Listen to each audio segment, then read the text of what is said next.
ओम शांति। 20 अगस्त 2024 के ईश्वरीय महावाक्य। पहले सुनते हैं आज की मुरली से होमवर्क। बाबा ने कहा, सर्वशक्तिमान बाप से शक्ति लेने के लिए याद का चार्ट बढ़ाना है।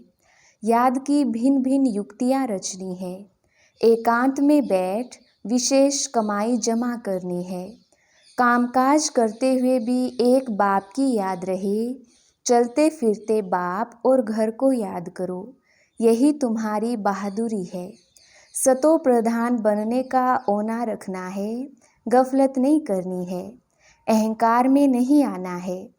सर्विस का शौक भी रखना है। साथ साथ याद की यात्रा पर भी रहना है। जब तुम बच्चे बाप को अच्छी तरह याद करते हो तब रिगार्ड देते हो। अगर कहते याद करने की फुर्सत नहीं है तो यह भी जैसे डिसरिगार्ड है। वास्तव में यह बाप का डिसरिगार्ड नहीं करते, यह तो अपना ही डिसरिगार्ड करते हो। इसलिए नामी ग्रामी केवल भाषण में नहीं लेकिन याद की यात्रा में बनो। याद का चार्ट रखो। याद से ही आत्मा सतो प्रधान बनेगी। और अब सुनते हैं महावाक्यों को विस्तार से। मुरली का सार। मीठे बच्चे, कामकाज करते हुए भी एक बाप की याद रहे। चलते फिरते बाप और घर को याद करो। यही तुम्हारी बहादुरी है। प्रश्न, बाप का रिगार्ड और डिसरिगार्ड कब और कैसे होता है? उत्तर, जब तुम बच्चे बाप को अच्छी तरह याद करते हो तब रिगार्ड देते हो। अगर कहते याद करने की फुर्सत नहीं है तो यह भी जैसे डिसरिगार्ड है। वास्तव में यह बाप का डिसरिगार्ड नहीं करते, यह तो अपना ही डिसरिगार्ड करते हो। इसलिए नामी ग्रामी केवल भाषण में नहीं लेकिन याद की यात्रा में बनो। याद का चार्ट रखो। याद से ही आत्मा सतो प्रधान बनेगी। ओम शांति। रूहानी बच्चों प्रति रूहानी बाप समझाते हैं, यह जो 84 के चक्र का ज्ञान समझाया जाता है यह तो एक नॉलेज है जो तो हम बच्चों ने जन्म जन्मांतर पढ़ी है और धारणा करते आए हैं। यह तो बिल्कुल सहज है, यह कोई नई बात नहीं। बाप बैठ समझाते हैं, सतयुग से लेकर कलयुग अंत तक तुमने कितने पुनर्जन्म लिए हैं। यह ज्ञान तो सहज रीति बुद्धि में है ही। यह भी एक पढ़ाई है। रचना के आदि मध्य अंत को समझाना है। सो बाप के सिवाय और कोई समझा नहीं सकता। बाप कहते हैं इस ज्ञान से भी ऊंच बात है याद की यात्रा, जिसको योग कहा जाता है। योग अक्षर मशहूर है परंतु यह है याद की यात्रा। जैसे मनुष्य यात्रा पर जाते हैं, कहेंगे हम फलाने तीर्थ यात्रा पर जाते हैं, श्रीनाथ या अमरनाथ जाते हैं, तो वह याद रहता है। अभी तुम जानते हो रूहानी बाप तो बड़ी लंबी यात्रा सिखलाते हैं कि मुझे याद करो। उन यात्राओं से तो फिर लौट आते हैं। यह वह यात्रा है जो मुक्ति धाम में जाकर निवास करना है। भल पार्ट में आना है परंतु इस पुरानी दुनिया में नहीं। इस पुरानी दुनिया से तुमको वैराग्य है। यह तो छी रावण राज्य है। तो मूल बात है याद की यात्रा। कई बच्चे यह भी समझते नहीं हैं कि कैसे याद करना है। कोई याद करते हैं व नहीं करते हैं, यह देखने में तो कोई चीज़ नहीं आती है। बाप कहते हैं अपने को आत्मा समझ मुझ बाप को याद करना है। देखने की तो चीज़ नहीं, ना मालूम पड़ सकता है। यह उस अवस्था में कहाँ तक याद की यात्रा में कायम रहते हैं यह तो खुद ही जाने। युक्ति तो बहुतों को बताते हैं। कल्याणकारी बाप ने समझाया है, अपने को आत्मा समझ शिव बाबा को याद करो, बल अपनी सर्विस भी करते रहो। जैसे मिसाल, पहरे पर बच्चे हैं, चक्कर लगाते रहते हैं। इनको याद में रहना तो बड़ा सहज है। सिवाय बाप की याद के और कुछ याद नहीं आना चाहिए। बाबा मिसाल दे बताते हैं, उस याद की यात्रा में ही आए जाएं जैसे पादरी लोग जाते हैं। कितना साइलेंस में जाते हैं। तो तुम बच्चों को भी बड़ा प्रेम से बाप और घर को याद करना है। यह मंजिल बड़ी भारी है। भगत लोग भी यही पुरुषार्थ करते रहते हैं, परंतु उनको यह पता नहीं है कि हमको वापस जाना है। वे तो समझते हैं जब कलयुग पूरा होगा तब जाएंगे। उनको भी ऐसे सिखलाने वाला तो कोई है नहीं। तुम बच्चों को तो सिखलाया जाता है, जैसे पहरा देते हो तो एकांत में जितना बाप को याद करेंगे उतना अच्छा है।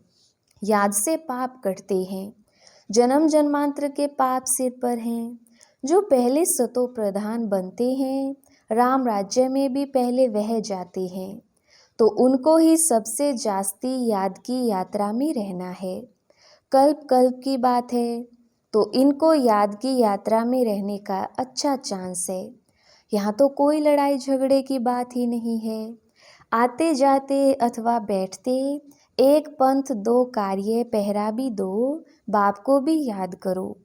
कर्म करते बाप को याद करते रहो। पहरे वाले को तो सबसे जास्ती फायदा है। चाहे दिन को चाहे रात को जो पहरा देते हैं उन्हों के लिए बहुत फायदा है। अगर यह याद रहने की आदत पड़ जाए तो बाप ने यह सर्विस बहुत अच्छी दी है। पहरा और याद की यात्रा, यह भी चांस मिलता है बाप की याद में रहने का। यह भिन्न भिन्न युक्तियाँ बताई जाती हैं याद की यात्रा में रहने की। यहाँ तुम जितना याद में रह सकेंगे उतना बाहर धंधे आदि में नहीं। इसलिए मधुबन में आते हैं रिफ्रेश होने। एकांत में जाकर एक पहाड़ी पर बैठ याद की यात्रा में रहीं, फिर एक जाए व दो तीन जाएं। यहाँ चांस बहुत अच्छा है। यही मुख्य है बाप की याद। भारत का प्राचीन योग मशहूर भी बहुत है। अभी तुम समझते हो इस याद की यात्रा से पाप कटते हैं। हम सतो प्रधान बन जाएंगे, तो इसमें पुरुषार्थ बहुत अच्छा करना है। बहादुरी तो इसमें है जो काम करते बाप को याद कर दिखलाओ। कर्म तो करना ही है, क्योंकि तुम हो प्रवृत्ति मार्ग वाले। गृहस्थ व्यवहार में रहते धंधा आदि करते बुद्धि में बाप की याद रहे, इसमें तुम्हारी बहुत बहुत कमाई है। भल अभी कई बच्चों की बुद्धि में नहीं आता है। बाप कहते रहते हैं चार्ट रखो, थोड़ा बहुत कोई लिखते हैं। बाप युक्तियाँ तो बहुत बताते हैं। बच्चे चाहते हैं बाबा के पास जाएं, यहाँ बहुत कमाई कर सकते हैं। एकांत बहुत अच्छी है। बाप सम्मुख बैठ समझाते हैं मुझे याद करो तो पाप कट जाएं, क्योंकि जन्म जन्मांतर के पाप सिर पर हैं। विकार के लिए कितने झगड़े चलते हैं, विघ्न पड़ते हैं। कहते हैं बाबा हमको पवित्र रहने नहीं देते। बाप कहते हैं बच्चे तुम याद की यात्रा में रहे, जन्म जन्मांतर के पाप जो सिर पर हैं वह बोझा उतारो। घर बैठे शिव बाबा को याद करते रहो। याद तो कहाँ भी बैठ कर सकते हो, कहाँ भी रहते यह प्रैक्टिस करनी है। जो भी आए उनको भी पैगाम दो। बाप कहते हैं अपने को आत्मा समझ बाप को याद करो। इनको ही योग बल कहा जाता है। बल माना ताकत, शक्ति। बाप को सर्वशक्तिमान कहते हैं ना, तो वह शक्ति बाप से कैसे मिलेगी। बाप खुद कहते हैं मुझे याद करो। तुम नीचे उतरते उतरते तमो प्रधान बन गए हो, तो वह शक्ति बिल्कुल खत्म हो गई है, पाई की भी नहीं रही है। तुम्हारे में भी कोई है जो अच्छी रीति समझाते हैं, बाप को याद करते हैं, तो अपने से पूछना है हमारा चार्ट कैसा रहता है। बाप तो सब बच्चों को कहते हैं याद की यात्रा मुख्य है। याद से ही तुम्हारे पाप कटेंगे। भल कोई सावधान करने वाला भी नहीं हो तो भी बाप को याद कर सकते हो ना। भल विलायत में अकेले रहो तो भी याद में रह सकते हो। समझो कोई शादी किया हुआ है, स्त्री और कोई जगह है, तो उनको भी लिख सकते हो। तुम एक बात सिर्फ याद करो, बाप को याद करो, तो जन्म जन्मांतर के पाप भस्म हो जाएंगे। विनाश सामने खड़ा है। बाप युक्तियाँ तो बहुत अच्छी समझाते रहते हैं, फिर कोई करे ना करे उनकी मर्जी।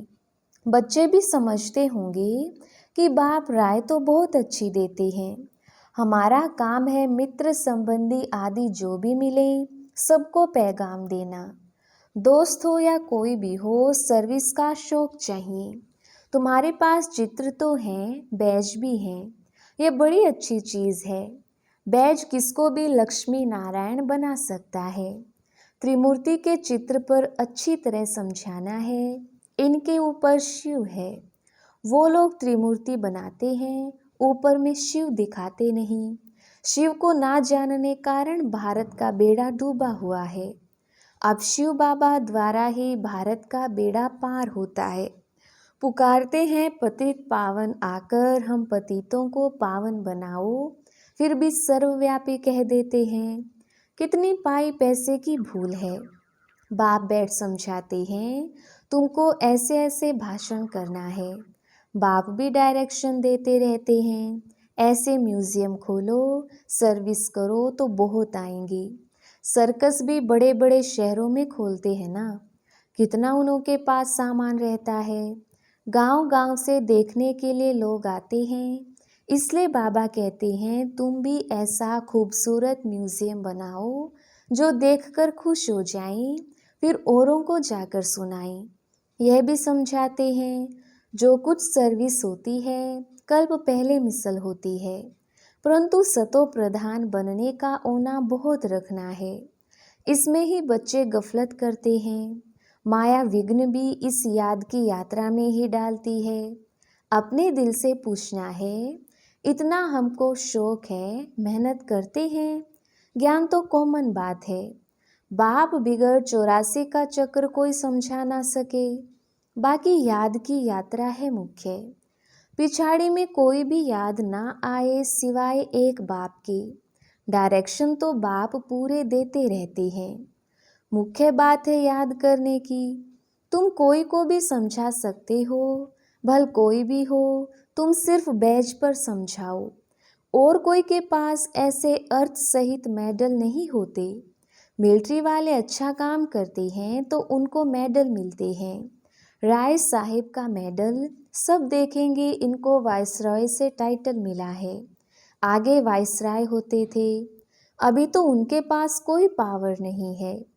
अभी तो कितने झगड़े लगे पड़े हैं, मनुष्य बहुत हो गए हैं, तो उनके लिए जमीन चाहिए शहर में।